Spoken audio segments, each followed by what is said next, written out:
ایک نوجوان ہمارا تبلیغی دوست گلاسگو میں رہتا تھا، وہ بیمار ہو کے ہاسپٹل گیا ہے، تو اس کی جو اٹینڈنٹ نرس تھی اس نے 3-4 دن کے بعد کہا کہ آپ مجھ سے شادی کریں گے؟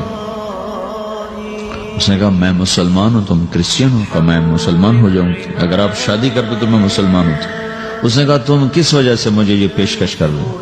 وہ کہنے کہ میں 3 دن سے تمہیں دیکھ رہی ہوں تو کہ تم نے ایک دفعہ بھی نظر اٹھا کے مجھے نہیں دیکھا، میں نرس ہوں، میری زندگی یہاں گزری ہے، میں نے کوئی نوجوان ایسا نہیں دیکھا جو لڑکی کو دیکھ کے نظر جھکا لیتا ہو، میں پہلی دفعہ اپنی زندگی میں کسی کو دیکھ رہی ہوں کہ جب اس کے سامنے میں آتی ہوں تو اس کی نظر جھک جاتی ہے، تو مجھے یقین ہو گیا تیرے اندر سچائی ہے۔ وہ مسلمان ہو گئے، اس نے آگے کتنی بچیوں کو مسلمان کیا۔ پھر اشفاق احمد صاحب مرحوم تھے، یہ ڈرامہ رائٹر، ان سے اچھی سلام دعا تھی میری، تو ایک دن مجھ سے کہنے لگے کہ میں تبلیغ کے کام سے متاثر ہوا ہوں انگلینڈ جا کر، پاکستان میں نہیں انگلینڈ جا کر، تو میں ایڈنبرا میں پارک میں بیٹھا تھا، میری بیوی میرے ساتھ بیٹھی تھی، تو ایک جماعت آئی، انہوں نے آ کر اذان دی مغرب کی اور نماز پڑھی۔ نماز کے بعد 13-14 لڑکیاں بھاگ کے آگے آئیں ان سے بات کرنے کے لیے، تو میں نے بیوی سے کہا آؤ سنو یہ کیا کہنے کہتے ہیں، تو کہا ہم دونوں بھی پہنچے، تو جس نے جماعت کرائی تھی نا اس کو ایک لڑکی آگے بڑھ کے کہتی آپ کو انگلش آتی؟ کہی آتی ہے۔ کہی آپ نے کیا کیا ہے؟ کہی ہم نے اپنی عبادت کی۔ تو وہ لڑکی کہنے لگی آج تو اتوار نہیں ہے، تو اس نوجوان نے کہا کہ جی ہم دن میں 5 دفعہ کرتے ہیں، صرف اتوار کو نہیں، روزانہ 5 دفعہ۔ وہ لڑکی کہنے لگی یہ تو بہت زیادہ ہے، آپ اس کو کیسے نبھاتے ہیں؟ تو اس نے اس کو جواب دیا، 2-3 سوال اس نے اور کیے، جواب دیا، تو کہنے لگی اچھا بہت مہربانی، اس نے سے ہاتھ بڑھایا آگے ملانے کے لیے نا، تو وہ نوجوان کہنے لگا میں آپ سے معافی چاہتا ہوں، میں آپ کو ہاتھ نہیں ملا سکتا۔ تو اس لڑکی نے کہا کیوں؟ کہ یہ ہاتھ میری بیوی کی امانت ہے اور کسی کو نہیں لگ سکتا۔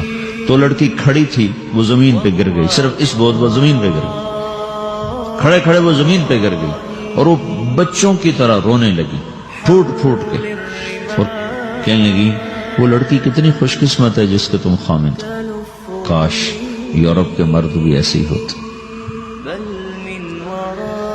جس رب نے نفسیات بنائی ہے، وہ اگر کوئی عورت کپڑے اتار دے تو اس کی نفسیات بدل جاتی، چاہے وہ مغرب میں پیدا ہو چاہے وہ مشرق میں پیدا ہو۔ عورت کی نفسیاتی حیا ہے اور وفا ہے، کسی وفادار کی تلاش ہے، تو وہ اس کو پتہ بھی نہیں ہے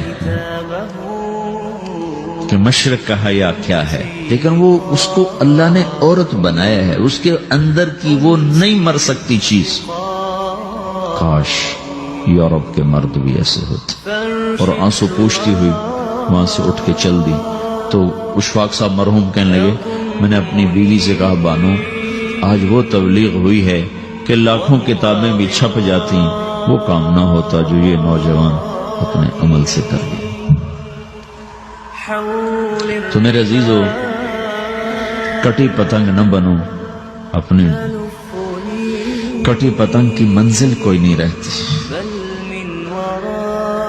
اللہ اس کے رسول کے ہاتھ میں اپنے ڈور دے کے چلو، اللہ اس کے رسول کی غلامی میں اپنے آپ کو چلاؤ تو اللہ تمہیں بھاگ لگائے گا، عزت بھی دے گا۔ اپنی منمانی میں کوئی راحت نہیں، اللہ کی قسم کوئی راحت نہیں۔ 6 بر اعظم پھر کے تمہیں بتا رہا ہوں کہ جو اپنی ترتیبوں پر چلنے والوں کے دکھ آپ لوگ اندازہ نہیں لگا سکتے۔ چلنا ہے تو اللہ اس کے رسول کی زندگی کو اپنا کے چلو، اللہ تمہاری دنیا بھی سکھ والی بنائے گا، آخرت بھی سکھ چین والی بنائے گا۔ لیکن یہ سیکھنا پڑے گا، سیکھنا پڑے گا۔ تبلیغ اس کو سیکھنے کی محنت ہے اور اس کو آگے پہنچانے کی محنت ہے۔ تو یہ عمر ہے، اس وقت ساری دنیا اسلام کے لیے تیار ہے، چونکہ نظریاتی طور پر دنیا شکست کھا چکی، کسی کے پاس کچھ نہیں۔ تو ہمارے پاس ایک ایسا خوبصورت نظریہ ہے کہ جو ان کو بڑی تیزی سے اپنی طرف کھینچ سکتا ہے، اور اللہ کا احسان ہے کہ تیزی کے ساتھ نسلوں کا رخ اللہ کی طرف ہو رہا ہے۔ تھوڑی ہمت کرو، چھٹیوں کا وقت تبلیغ میں دو، باقی وقت اپنی تعلیم کو دو، گھر جاؤ تو ماں باپ کے خادم بن کے رہو، نوکر بن کے رہو۔